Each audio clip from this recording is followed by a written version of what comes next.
Hello, students of the mysteries, and thank you for tuning in. This is Jaksu Luxor. I write under the pen names Rabbi Balshiva on occult topics, and my spiritual name is Shiva Solomon. I created a literary character named Shivastus Solomonicus, and I write on spiritual matters and under that name as well. I am a Jnana Guru and a Shaktipat Guru. I was given Shaktipat initiation well over 10 years ago in New York by Guru Mai Shidvalasananda of the Siddha Yoga order. Her guru was Baba Muktananda, and his guru was Bhagawan Nityananda. The topic that we're dealing with today is ego consciousness. There seems to be a large misconception as to what ego consciousness actually is. So we're going to examine what ego consciousness is from the occult Kabbalist perspective and from the perspective of the Guru tradition in India, and both systems are surprisingly in agreement as to what ego consciousness is. I want you to contemplate for a moment that we know the world and we know the people in the world in relationship to ourselves. There's a tacit comparison set as we go through our life in which we compare everything to ourselves and perceive everything through ourselves, and a lot of times this happens unconsciously. Now, if you are not in relationship with yourself, if you are delusional about yourself, then you are going to be delusional in relationship to everybody else. And you are going to be delusional in your relationship with the world. It's a fascinating thing. It's like we know the world in relationship to ourselves, and we know ourselves in relationship to the world. Now, ego consciousness is essentially vitiated knowledge, which is inaccurate knowledge about ourself or about the world, what they call in psychology delusion. Now, you can be delusional about the world, or you can be delusional about yourself, or you can be delusional about other people. From the perspective of yoga, the purpose of which is to make the individual psychologically, mentally, and emotionally healthy, and also non-delusional or non-egotistical in relationship with reality and people in reality. Now, the ego, which is known in India as Jiva, which is a false form of Shiva. Shiva is the one true self, which is the God self that permeates the entire world, and that transcends ego. Jiva is in a state of slavery. Jiva Mukti is the freeing of one's true self from one's egotism or delusion about oneself. Now, as you have these realizations or revelations or philosophical deaths, as it were, what is known in Japanese Zen as satori, you free yourself from egotism or delusion. It's essentially a process of learning how to detect one's own horseshit and admitting that one has made a mistake and not making that mistake in the future. Now we're going to address the topics of arrogance and narcissism. Many people use the term arrogance incorrectly, in my perspective. If you perceive the Dunning-Kruger effect, you can think highly of yourself and be wrong about your abilities. You can evaluate yourself incorrectly, not based on your experience and having tested yourself, but based on your lack of experience and your feelings about yourself. Now, a person can have a high opinion about themselves and also be correct. One of the false ways in which I have seen people using the term arrogance is that when you evaluate yourself correctly and you're highly skilled at what you do, people oftentimes will say that you're arrogant because they can't compete against you. If I'm non-delusional in relationship with myself and evaluate myself correctly, if I say that I'm going to do something that seems like a superhuman feat and I do it, then I am not arrogant, not narcissistic, and I'm not delusional about myself. I am in relationship with myself correctly.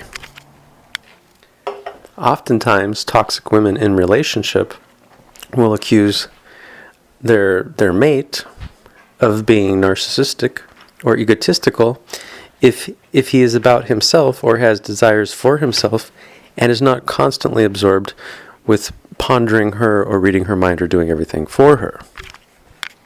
In psychology, there's a saying, only depressed people evaluate themselves correctly.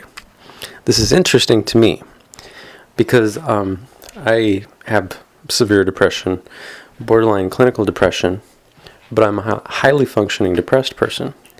And what's interesting to me is that I have a high opinion of myself as far as my performance in certain areas based on the fact that I have demonstrated proficiency in those areas over and over again, and I am getting better and better in those areas. But throughout my life, people continually have accused me of being narcissistic or arrogant when I say what I'm going to do and I do what I say. Now we're going to take a brief detour and we're going to examine egotism from the Kabbalistic and Rosicrucian perspective. Now I can't prove this right now, but I do know, based on my philological investigations into Proto-Indo-European, that from the perspective of the ancient Greeks, the human psyche existed in three forms. You had id, ego, and superego. Superego actually represented reason and wisdom. The ego consciousness represented mercy and charity, which was the feminine principle.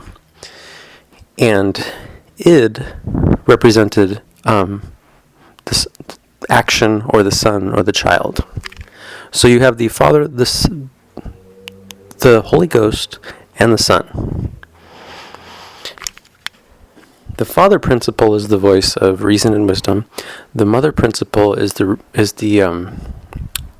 authority of mercy and charity, which can be positive or can be corrupt. And the id is not only survival into the future, but it's also based on action. So if the feminine principle is corrupt, if mercy and charity is corrupt, then the mother protects the child from reason and wisdom, which means that reason and wisdom are not actuated or acted upon, and they do not survive into the future. This is the psychopathic, corrupt, feminine authority. Now we're going to switch directions for a moment, and we're going to contemplate the Sefer Yetzirah, the Kabbalah's tree of life. And I have Lon Milo Duquette to thank. He's a member of the Ordo Templi Orientis, holds high rank in that organization, and he helped me fill in some of the holes with this understanding. Now, if you look at the supernal triad, Hakma, Bina, and Keter, that basically represents the Holy Trinity. Now, everything under those three Sephiroth are inside what is known as the abyss. Hakma and Bina comparatively mean understanding and wisdom. Now, in the Bible, they refer to the dragon with 7 heads and 10 horns. This is a Kabbalistic metaphor, and it correlates with the Hydra, the Lernaean Hydra that was killed by Hercules.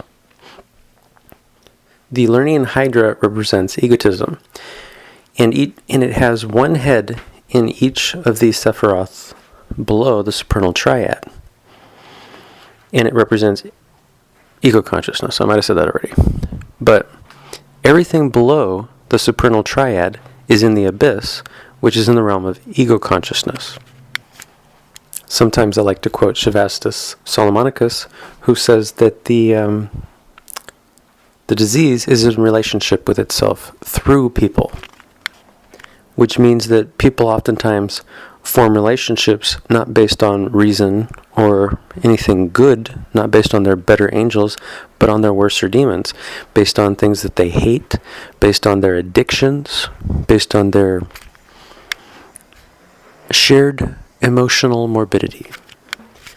Now, what's interesting is that as you leave ego consciousness, as you ascend above the abyss, what happens is that because the entire world is in ego consciousness. Ego consciousness keeps on trying to get at you, and if it can't get to you, if it can't influence you or manipulate you, it tries to get at those that are close to you. My student in Chicago, John Patrick Coleman, elder shaman and psychic medium, has noticed the same thing in his life experience. As he increases his spiritual vibration, he gets more antagonism from people that are in ego consciousness. Now, the fascinating thing is that people in ego consciousness don't know that they're in ego consciousness. And at the same time, they think everybody is in ego consciousness like they are. But when you walk on the path of a yogi, or a shaman, or an augur, or a soothsayer, what happens is that there's this invisible line, and you will pass beyond that invisible line, and what is and is not ego consciousness will become supremely apparent to you. Thank you for tuning in today, and may you receive many rewards and blessings on your path of soul perfection. This has been the Guru, Shivastus Solomonicus.